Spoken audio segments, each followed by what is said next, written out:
La première partie de cette matinée va être consacrée à deux interventions et nous commencerons par celle du père Richard Faga, spiritain, nigérian, docteur en théologie et histoire de l'Institut catholique de Paris et qui maintenant fait partie du centre de spiritualité, donc spiritain, à Rennes.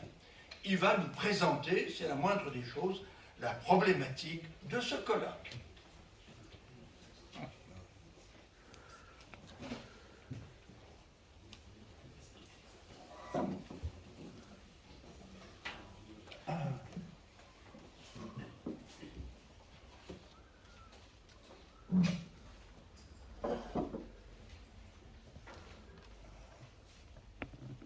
Excellence, Monseigneur le nonce apostolique, chers aînés sur le terrain de la mission et sur celui de la recherche, et en connaissance de cause, je le dis, en voyant là-bas dans l'Assemblée le père Gérard Meillet qui m'avait accueilli jeune stagiaire à Dakar et m'avait orienté en Guinée, où je serais parti volontaire après ordination. Je pense que dans l'Assemblée, il y a quelques amis guinéens. Je le dis en voyant mes professeurs à l'Institut catholique de Paris. Chers amis, vous qui honorez l'invitation de nos sœurs à vivre ce temps de réflexion et de partage dans le cadre du centenaire de leur fondation, bonjour. Quelqu'un me disait l'autre jour que l'affiche d'invitation à ce colloque, vous l'avez vu, résume plutôt bien la question de départ et l'objectif spécifique que nous espérons atteindre au cours de ces 2 journées. On aurait pu entrer directement en matière, sans même une mise en perspective, pour ne pas prendre le risque de commencer par nous rappeler les débats et la littérature qui s'accumulent au sujet de l'interculturalité. Alors, pour ne pas aller chercher loin, qu'on se rappelle le colloque des Spiritus et du réseau philosophique de l'interculturel, il y a 5 ou 6 ans de cela, à Cheville-la-Rue, lequel colloque poser la question du lien intrinsèque entre la rencontre de l'autre, l'étranger d'une part, la rencontre de Dieu, le tout autre d'autre part.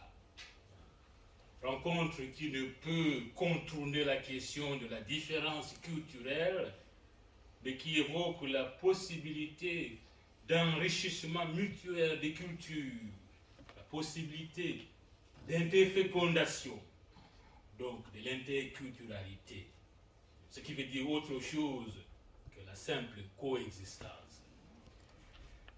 Qu'on se rappelle aussi, pour ce qui nous concerne, un ouvrage important paru en 2008 aux éditions Cartala, dans la collection dirigée par notre cher Popoulon, un collectif qu'il avait co-dirigé lui-même d'ailleurs avec Alberto Meloni de Bologne, dont le titre vaut le détour, le contenu aussi.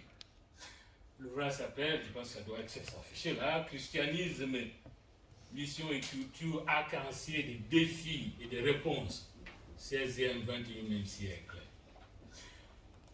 Les sœurs missionnaires du Saint-Esprit sont fondées au XXe siècle, juste après la Première Guerre mondiale.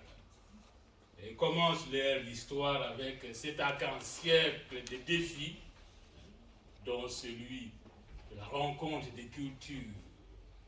C'est le premier noyau venu de la Lorraine germanophone, se confronte rapidement à cette problématique en découvrant la France profonde.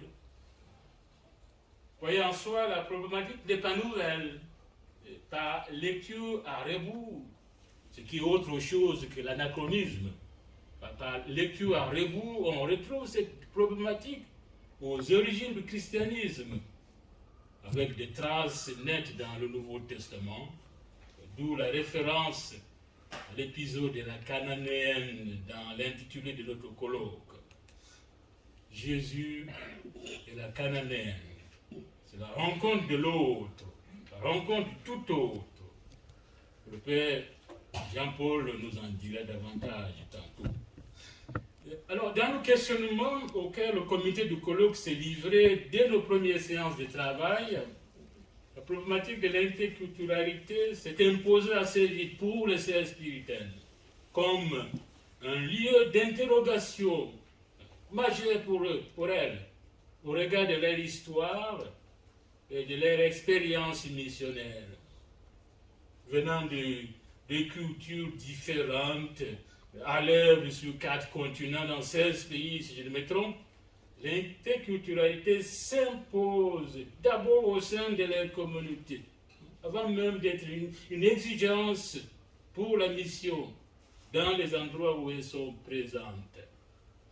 Et plus qu'un lieu d'interrogation, plus qu'un lieu de constante remise en question de leur façon de se dire, de se donner comme missionnaire, l'interculturalité n'est-elle pas en soi un lieu missionnaire par excellence, lieu où se révèle le tout autre, chaque fois que nous vainquons nos différences culturelles, lorsque nous osons sortir de nos petits cercles, de nos ethnies, de nos nationalités, de nos couleurs de peau, de nos aires linguistiques, que c'est encore pour vivre la rencontre de l'autre comme une grâce. Alors, tel est le fil rouge de notre colloque. Telle est la question de fond autour de laquelle s'organisent les 4 temps que nous allons vivre ces 2 journées. D'abord, la grâce de la rencontre. Ensuite, Eugénie Capes, fondatrice dans un contexte de renouveau missionnaire. Puis, la fidélité au charisme. Enfin, la mission en devenir. Tel est le projet modeste.